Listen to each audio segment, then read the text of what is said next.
Good morning students, class 9th विषय science और lesson second क्या हमारे आसपास के पदार्थ शुद्ध है। इसके 2 भाग अपने कर चुके हैं और तीसरा भाग शुरू करना है अपने। निलंबन क्या है? निलंबन क्या है? तो निलंबन किसके अंतर्गत पाया जाता है? सबसे पहले विषमांगी घोल। निलंबन क्या है? एक प्रकार का विषमांगी मिश्रण है। विलयन क्या था? एक प्रकार का समांगी मिश्रण। तो निलंबन क्या है? एक विषमांगी मिश्रण है। सबसे पहले आपको ये याद रखना है। और विषमांगी मिश्रण ऐसा है जिसमें जो विलय पदार्थ है, जो कण है, वो घुलते नहीं हैं बल्कि माध्यम की समष्टि में निलंबित रहते हैं। इन निलंबन को अपनी आंखों से देखे जा सकते हैं। जब विषमांगी मिश्रण है तो फिर वो उसके अंदर घुलेंगे कैसे? घुलेंगे नहीं, उसको अपने सीधा आंखों से देख सकते हैं। इसकी माध्यम की समष्टि में वो निलंबित रहते हैं, इनको अपने आंखों से देख सकते हैं। वही क्या है? निलंबन है। निलंबन के गुणधर्म क्या है? यह एक विषमांगी मिश्रण है। इसके कण घुलते नहीं हैं, वैसे के वैसे पड़े रहते हैं, तो फिर इनको अपने आंखों से देख सकते हैं। और तीसरी बात कि ये जो निलंबित कण होते हैं वो प्रकाश की किरण को फैला देते हैं। आपने पहले बात की थी विलयन की, तो विलयन के अंदर जो प्रकाश है वो कण छोटे होते हैं, घुल जाते हैं और फिर वो प्रकाश को फैला नहीं सकते, इसीलिए प्रकाश का पथ अपने को उसमें दिखाई नहीं देता। लेकिन निलंबन क्या है? ये प्रकाश की किरण को क्या करते हैं? फैला देते हैं, जिससे फिर उसका जो मारक है वो क्या हो जाता है? दृष्टिगोचर हो जाता है। और जब अपने इसको शांत छोड़ देते हैं, विलयन को शांत छोड़ने पर क्या उसके कण नीचे बैठते थे? नहीं बैठते थे, क्योंकि वो स्थायी था। लेकिन उसको अपने शानन विधि से अलग नहीं कर सकते थे विलयन को। लेकिन जब निलंबन को शांत छोड़ देते हैं तब इसके जो कण हैं वो क्या होते हैं? नीचे बैठ जाते हैं। अर्थात जो निलंबन है वो क्या है?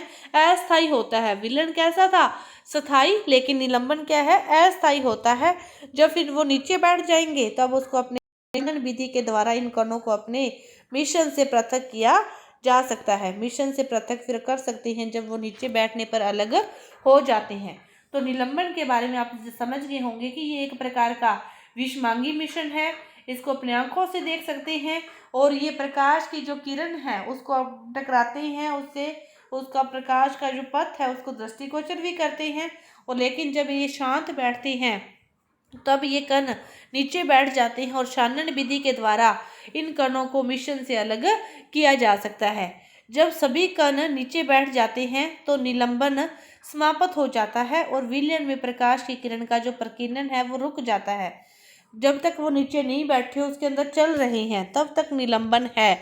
लेकिन जैसे ही उसको कुछ टाइम के लिए, कितने भी टाइम के लिए अपने उसको रख देते हैं, रखने के बाद जब सारे के सारे कण नीचे बैठ जाते हैं, जितने भी कण उसके अंदर ऊपर गति कर रहे थे सारे जब नीचे बैठ जाते हैं तब क्या होता है? निलंबन समाप्त हो जाता है और विलयन में जो प्रकाश की किरण है उसका प्रकीर्णन रुक जाता है। विलयन में प्रकाश की किरण का जो प्रकीर्णन है वो रुक जाता है। इसके बाद अगला है कोलाइडी विलयन। पहले निलंबन के बारे में जाना, ये एक प्रकार का विषमांगी मिश्रण है। कोलाइडी विलयन क्या है? कोलाइडी विलयन क्लोराइड के जो कण होते हैं वो विलयन में समान रूप से फैल जाते हैं। जैसे दूध व पानी का मिश्रण कैसा था? क्लोराइडी विलयन। तब अपने स्टार्टिंग में पढ़ा था और लेकिन अपने उसके बारे में डिटेल से अब जानेंगे। क्लोराइडी विलयन क्या है? क्लोराइड के जो कण होते हैं वो विलयन में समान रूप से फैले होते हैं, बिल्कुल समान रूप से। दूध के अंदर पानी डाल दो तो सभी कण एक जैसे हो जाते हैं। निलंबन की अपेक्षा इसके कणों का आकार छोटा होता है। निलंबन के तो कण बड़े होते हैं, उनको अपने आंखों से देख सकते हैं, लेकिन इनके कणों का आकार क्या होता है? छोटा होता है। और लेकिन फिर ये कैसा प्रतीत होता है? समांगी मिश्रण के जैसा प्रतीत होता है। इसके कणों का आकार इतना छोटा होता है कि ये समांगी मिश्रण जैसा प्रतीत होता है। लेकिन इसकी सत्यता क्या है? कि यह भी एक प्रकार का विषमांगी मिश्रण है। निलंबन भी कैसा है? विषमांगी मिश्रण है। और कोलाइडी विलयन भी कैसा है? विषमांगी मिश्रण है। लेकिन उनके कणों के आकार के आधार पर अपने इसको क्या कहते हैं? कि यह समांगी मिश्रण है, लेकिन है नहीं। है कैसा? विषमांगी मिश्रण। निलंबन और कोलाइडी विलयन के बारे में आप जान गए होंगे कि कोलाइडी विलयन एक विषमांगी मिश्रण है। इसके कणों का आकार बड़ा है, इसको नग्न आंखों से देखा जा सकता है और जब भी इसको शांत छोड़ते हैं तो इसके कण नीचे बैठ जाते हैं और कोलाइडी विलेन के कण क्या होते हैं, छोटे होते हैं, लेकिन ये भी क्या होता है, विषमांगी मिश्रण होता है। लेकिन इसकी एक विशेषता क्या है, इसके जो कण हैं वो विलेन में समान रूप से वितरित होते हैं, उस विलेन के सभी भागों में वितरित होते हैं। कोलाइडी के जो कण हैं, इनके कणों के छोटे आकार के कारण अपने इसको नग्न आंखों से नहीं देख सकते, लेकिन ये जो कण है वो प्रकाश की किरण को आसानी से फैला देते हैं। निलंबन विलेन नहीं फैलाता था, निलंबन फैलाता था, और ये भी फैला देते हैं। जैसा कि हमने क्रियाकलाप 2.2 में देखा, प्रकाश की किरण का जो फैलाना है वो कौन सा प्रभाव कहलाता है, टिंडल प्रभाव कहलाता है। प्रकाश की जो किरण है उसका चारों दिशाओं में, मतलब जितनी भी राउंड हो जाना, इसका फैलना इस प्रकार, ये कौन सा प्रभाव कहलाता है, ये टिंडल प्रभाव कहलाता है। टिंडल नामक वैज्ञानिक ने इसकी खोज की थी, इसीलिए इसका नाम क्या रख दिया, टिंडल प्रभाव।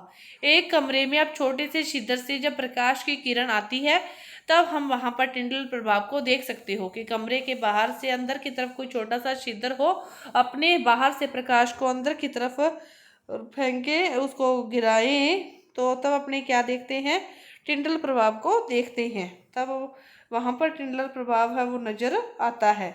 जब प्रकाश की किरण को बाहर से अंदर की तरफ फेंकते हैं तो प्रकाश की किरण फैल जाती है, तो यही क्या है, टिंडल प्रभाव है। उस टाइम उस प्रकाश की किरण में अपने कमरे में जो भी मौजूद होते हैं धूल और कार्बन के कण, वो प्रकाश के फैलने का कारण होता है कि जो उसकी दिशा में जो भी कण आते हैं, फिर वो कण गति कर रहे हैं, इधर उधर चले जाते हैं, जिस जिस दिशा में वो चले जाते हैं फिर प्रकाश भी उसके साथ साथ चला जाता है। उनके फैलने का कारण क्या होता है, वही धूल और कार्बन के कण होते हैं। जब एक घने जंगल के आच्छादन से सूर्य की किरण गुजरती है, वहां हम टिंडल प्रभाव को देख सकते हैं। सूर्य की किरण जब घने जंगल से पेड़ पौधों की पत्तियों के बीच से गुजरती है तो वहां पर यही प्रभाव नजर आता है।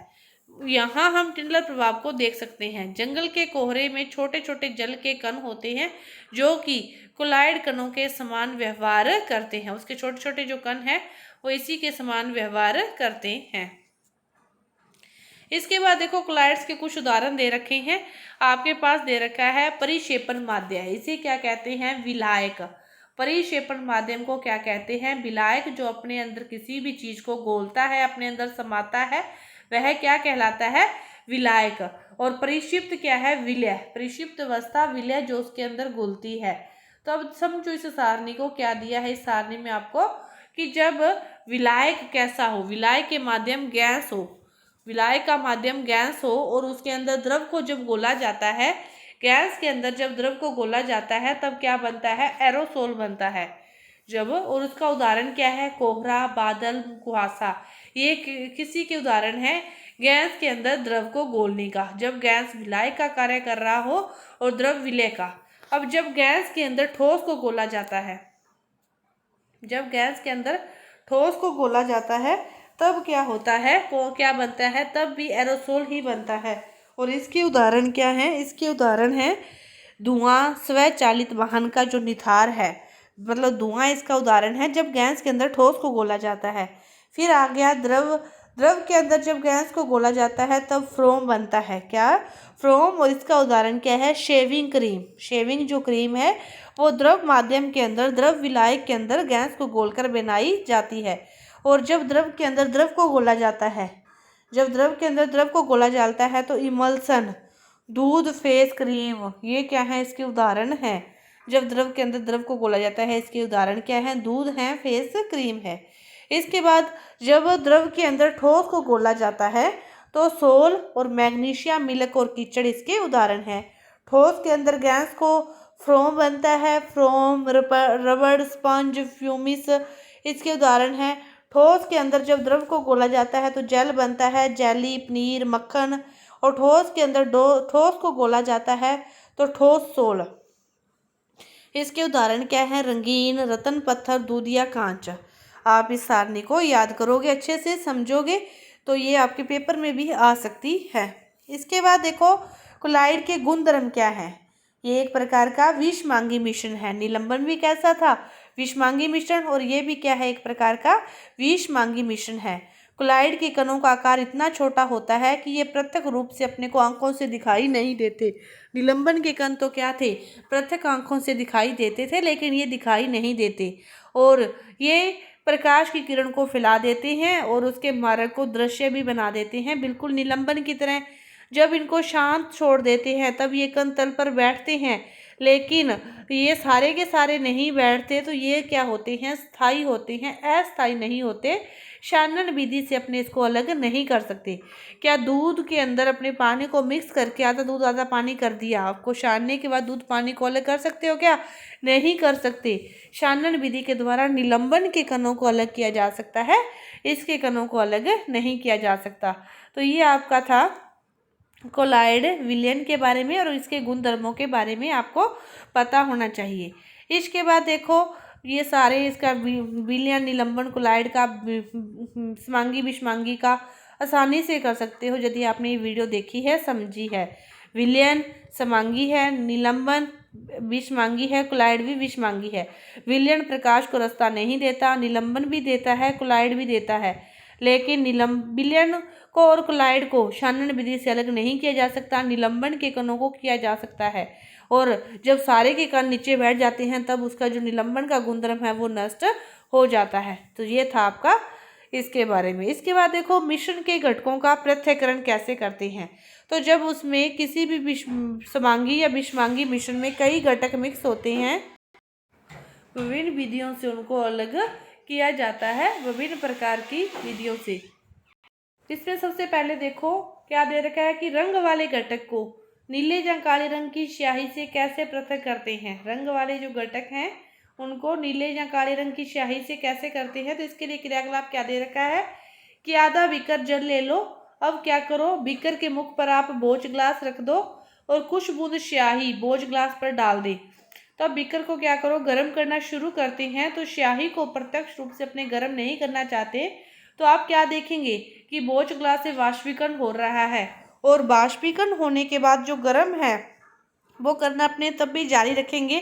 तब भी बोझ ग्लास में कोई परिवर्तन नहीं दिखाई देता, लेकिन तब हम उसे गर्म करना बंद कर देंगे। तो इसे ध्यान से देखेंगे और प्रेक्षित करेंगे कि ये अपने पास बीकर है, इस प्रकार रखना है, इसके ऊपर बोझ ग्लास और इसके ऊपर स्याही रख के इस पानी को गर्म करना है, और इसकी भाप क्या पहुँचे, यहाँ तक पहुँचे। तो इस प्रकार इस प्रयोग को करना है। तो हम फिर क्या पाते हैं कि जो स्याही है वो जल में रंग का एक मिश्रण है, और इस तरह से हम विलायक से विलय पदार्थ को बाष्पीकरण की विधि के द्वारा हम पृथक कर सकते हैं कि जो पानी है वो क्या हो जाएगा, भाप बन जाएगा। इसके बाद दूध से क्रीम को कैसे पृथक करते हैं। तो आजकल अब तो बाजार में संपूर्ण क्रीम, टोन, डबल टोन प्रकार के जो दूध है वो पॉलीथीन की थैलियों में आते हैं। तो दूध के इन प्रकारों में भिन्न भिन्न मात्रा में सभी दूध के, मतलब घर में आपके 2 या 3 प्रकार के कोई भी काऊ है, बिफेलोज है, तो सभी के दूध में, तो उनके दूध में वसा की मात्रा अलग अलग होती है, और जो बाजार से दूध हमें प्राप्त होता है तो उनके दूध में भी क्या होती है, अलग अलग प्रकार की वसा होती है। तो आप क्या करो क्रियाकलाप के लिए कि एक प्रणाली में आप थोड़ी मात्रा में क्या करो, संपूर्ण क्रीम युक्त कोई भी दूध ले लो। फिर अपकेंद्रीय जंतर, जिसको अपने दूध से जो भी क्रीम निकालने के लिए, मक्खनी निकालने के लिए जिस भी अपने यंत्र का प्रयोग करते हैं वो किस दांत पर कार्य करता है, अपकेंद्रीय। इसे 2 मिनट तक अपकेंद्रित करते हैं, और अगर ये स्कूल में नहीं है तो आप घर से भी इसको यूज कर सकते हो। और इस प्रकार कभी कभी क्या करते हैं, अपने द्रव में मौजूद जो ठोस कण होते हैं वो इतने छोटे होते हैं कि अपने क्षणक पत्र से उनको बाहर नहीं कर सकते। तो इन पृथक कणों को पृथक करने के लिए शानन विधि का प्रयोग नहीं किया जाता, और ऐसे मिश्रणों को फिर अपकेंद्रण विधि के द्वारा अलग किया जाता है। तो दूध से मक्खनी को निकालना कौन सी विधि है, अपकेंद्रीय विधि है, इसी से इसको अलग किया जाता है। इसी अपकेंद्रीय विधि पर ही ये अपने जो रक्त और मूत्र की जांच करते हैं, डेयरी या घर में जो भी क्रीम से मक्खनी निकालते हैं, और जो कपड़े धोने की जो मशीन है वो मशीन से जो कपड़े धोते हैं, तो ये सारे किस पर कार्य करते हैं, इसी अपकेंद्रीय जंत्र पर कार्य करते हैं, जिनमें 2 घुलनशील पदार्थों को एक दूसरे से अलग किया जाता है। तो ये था अपना पहला, और इसका आगे का जो टॉपिक है वो अपने अगली वीडियो में करेंगे। धन्यवाद।